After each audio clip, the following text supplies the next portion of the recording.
Good morning, security gang, and welcome back to the CyberHub Podcast. It's great to be with all y'all this Thursday morning, December 11th, 2025. My name is James Azar. I'm the host. I'm also the Chief Information Security Officer and a cybersecurity practitioner. Thank you all for tuning in this morning. We've got a busy show, y'all. Seriously, today a lot is happening. From Russia hitting critical infrastructure to a flag carrier breached through their tiny vendor, Chrome dropping a fresh zero-day PCIe flaws touch Intel and AMD, Google patching a Gemini data leak bug, and yes, there's an Android ransomware as well as 10,000 poison Docker images. All of that on today's show. So here's the good news if this is your first time tuning in. Don't worry about taking notes. Listen in. Go check out cyberhubpodcast.com after the fact. That's if you're watching us on video, you'll see that right in front of you. That's our homepage. And you'll sign up there. You'll get the summary of today's episode directly in your inbox shortly after the email airs. So that's another way to go about it. So go do that. All right. Let's get started on today's show. But before we do a CyberHub Podcast edition, I've got my double espresso this morning with that beautiful, beautiful line of just that foam was much, much higher. You can't see it, but it's kind of subdued a little bit as I let the coffee, the espresso cool down just a tiny bit. Coffee cup cheers, y'all.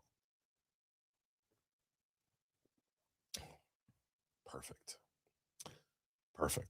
All right, let's kick this off. The Department of Justice CISA warning of Russia Nexus targeting a whole bunch of critical infrastructure across the U.S.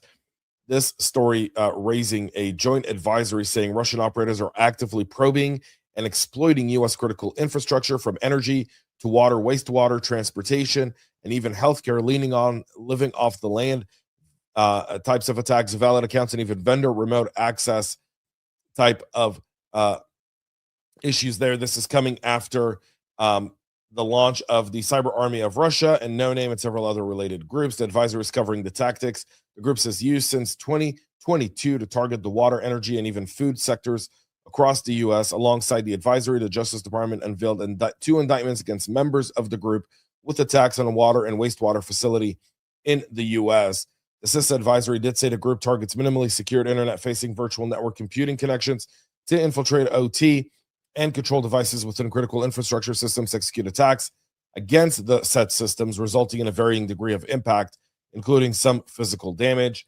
Much of the activity started in 2022 on the onset of the attack. And literally, I was talking about this yesterday. Seeing what scares me the most is what the Russians learned in cyber warfare against Ukraine over the last 3 years. And when that gun no longer points at the Ukraine and points at the rest of the world, because we haven't covered that extensively. And that's something we'll probably do in the next few weeks here on the show as we head into our holiday winter break. So you're looking at a ton of business impact out of this specific news story here, from outage risk to safety concerns in OT environment where safety is king. Did everyone go home today? Safe. Yes. It's a good day in critical infrastructure. That's a good day. People do not understand when you work in tech or banking, the getting home safe is just for granted. When you're doing these blue collar jobs, anytime, the number one concern is always safety. Are my guys going home in the same shape they came into work for? It's a bad day when they're not. It's a bad day when they're not. You're looking at regulatory scrutiny.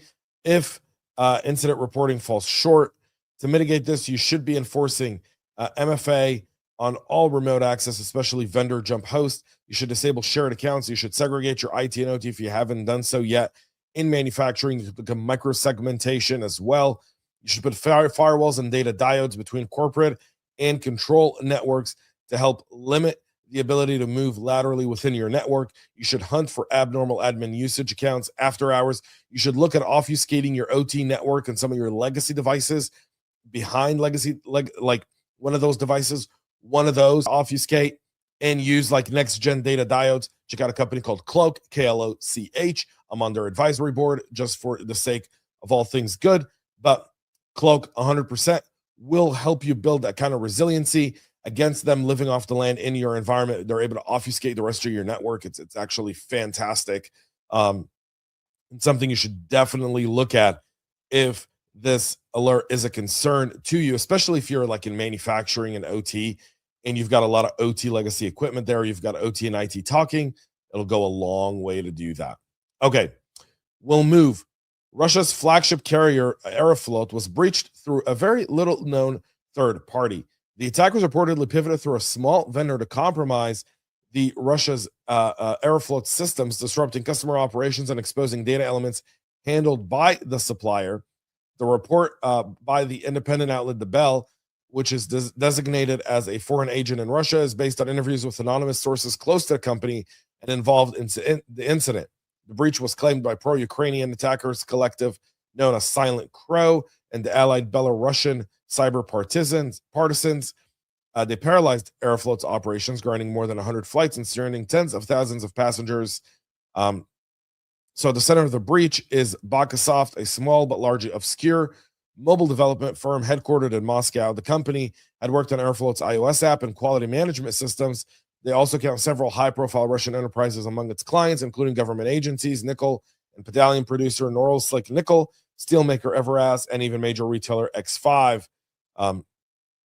This report has not been independently verified, but it is part of the story that's breaking down in Russia over what happened at Aeroflot and how that design house, essentially that third party, became the path into there. So again, classic supply chain. Always, you're always as weak as your weakest supply chain customer, a supplier. That's just part of the game, unfortunately. So Aeroflot having to deal with that again. Again, TPRM there goes a long, long way, folks. Like it really, really does. So that's something to keep in mind as well. All right. We're going to continue with Google releasing an urgent security update for a Chrome 0-day that's under active exploitation. Google shipping a emergency Chrome and Chromium update, closing a high severity bug exploited in the wild. This bug, let's get into it here. By the way, let's get the CVE here. It's 2025 14372. It's a use after free vulnerability in the Chrome password manager. The type of flaw could often lead to memory corruption or even arbitrary code execution. And the second issue is CVE 2025 14373, and it's an inappropriate implementation within the Chrome toolbar.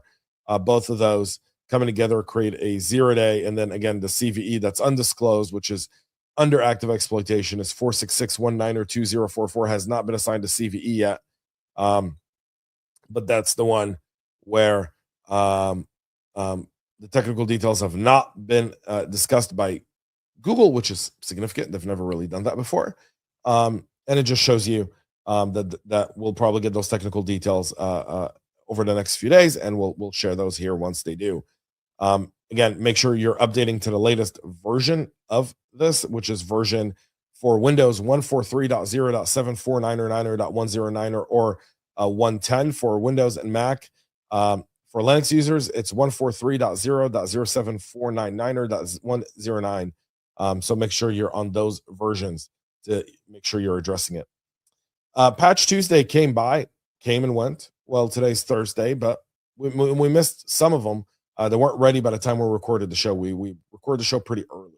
So Intel and AMD processors' new PCI DMA adjacent vulnerabilities are part of this story here. Researchers spotlighting the PCIe pathway issues that could enable memory disclosure or even manipulation with a malicious device or compromised endpoints controlling a peripheral DMA path for Intel and AMD.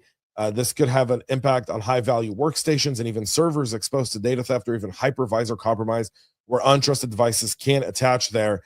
To mitigate this, turn on the IOMMU, ESMMU in BIOS and the OS, require kernel DMA protection, disable Thunderbolt PCIe external ports in high-risk areas, or enforce approved device list, treat build labs and admin laptops as no physical peripheral zones. All of that will help mitigate some of this threat there as well. Multiple CVEs have been attributed to this, by the way. 2025, 90612, 90613, and 90614 have all been attributed there as well. Google, for their end, patching a Gemini enterprise issue that was leaking data and exposing corporate data altogether. The vulnerability in an enterprise Gemini workflow could lead to snippets of corporate prompts or outputs via logging or telemetry or even cross-tenant exposure. In specific edge cases, Google issued fixes and guidance of how to address this within your Google Gemini kind of environment. The attacker could, for instance, instruct Gemini to collect all documents containing the words confidential, legal, salary, or API key. It's just one way of doing it. So again, this indirect injection, prompt injection. It's how relevant is it? It's relevant, but it's not huge. So you could look at sensitive prompts or even code or summaries may leave the intended boundary. You should be reviewing your data redaction settings and login scopes, disable sending PII in keys and prompts, and limit model access to approved groups. You should be using short-lived tokens and explicit allow list for any sort of connectors into your Drive, Gmail, Jira, and monitor for bulk export calls from AI assistants altogether. Let's continue with this patch Tuesday here as well. This one in OT world rocking automation and Schneider all sending out updates. Major OT vendors did release fixes across PLCs, HMIs, engineering tools, and gateways ranging from authentication bypass to RCE and denial of service. Here, let's get into these specifically. Siemens had 14 advisories, and an overall safety rating of critical has been assigned to 3 of those. So you want to make sure you get that patched up. Schneider published 2 new advisories. One of them describes the impact of an exploited Windows Server update services vulnerability on the EcoStruxure Foxbarrow DCS product.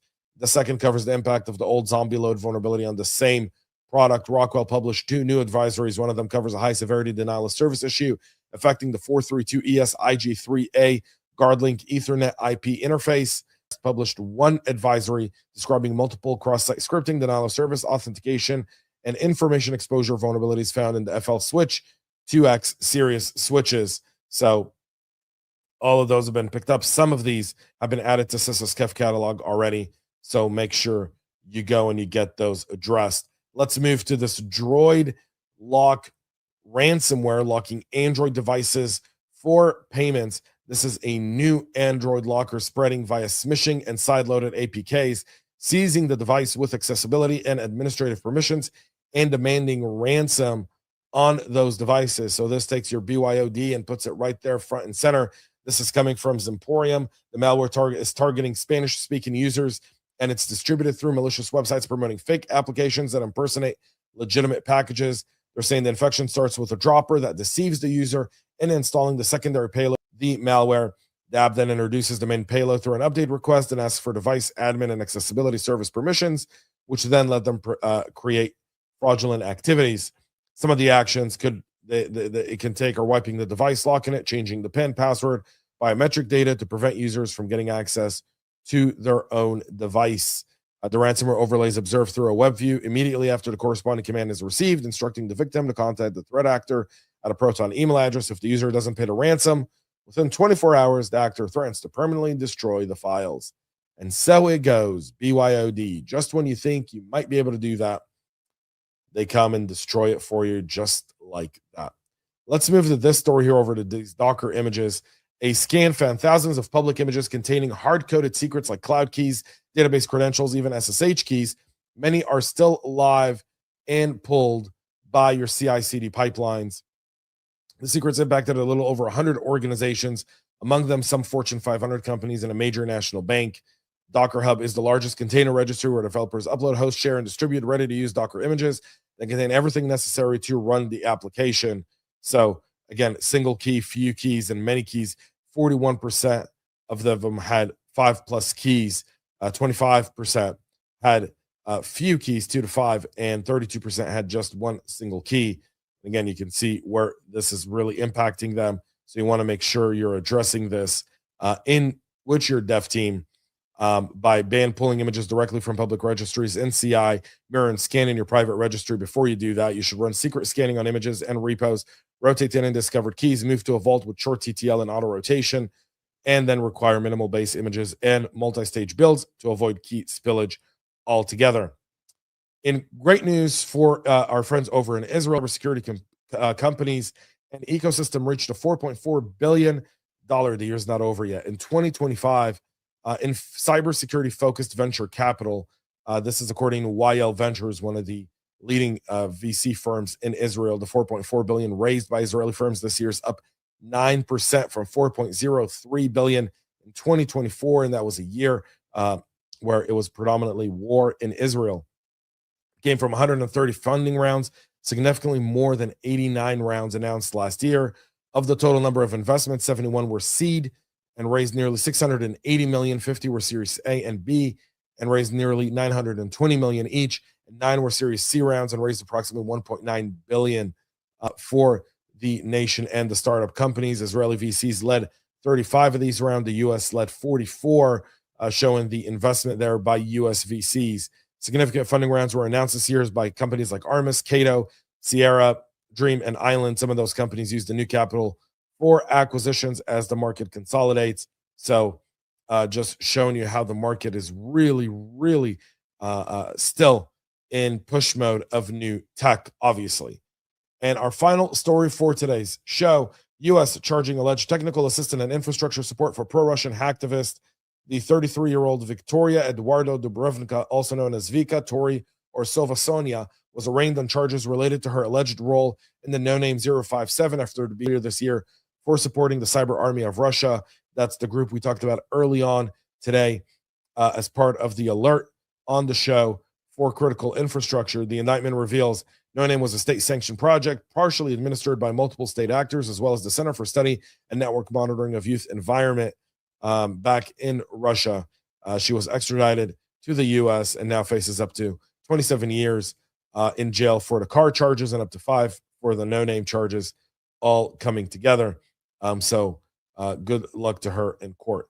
That's it for our show this morning. We'll be back on Monday at 9 a.m. Eastern live with all the latest. Until then, go check out CyberHubPodcast.com.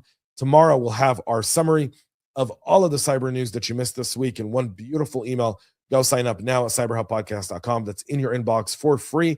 On Saturday, part 3 of the subscription model squeeze, how subscription models turned the cybersecurity budget into a nightmare for CISOs and CFOs. We get to the conclusion. How should we fix it? So that part 3 comes out Saturday morning. You can check that all out. Until then, have a great rest of your day. Thank you all for tuning in. And most importantly, stay cyber safe. We love feedback, so make sure to connect with us on social media and subscribe to our podcast on your favorite podcast listening platform.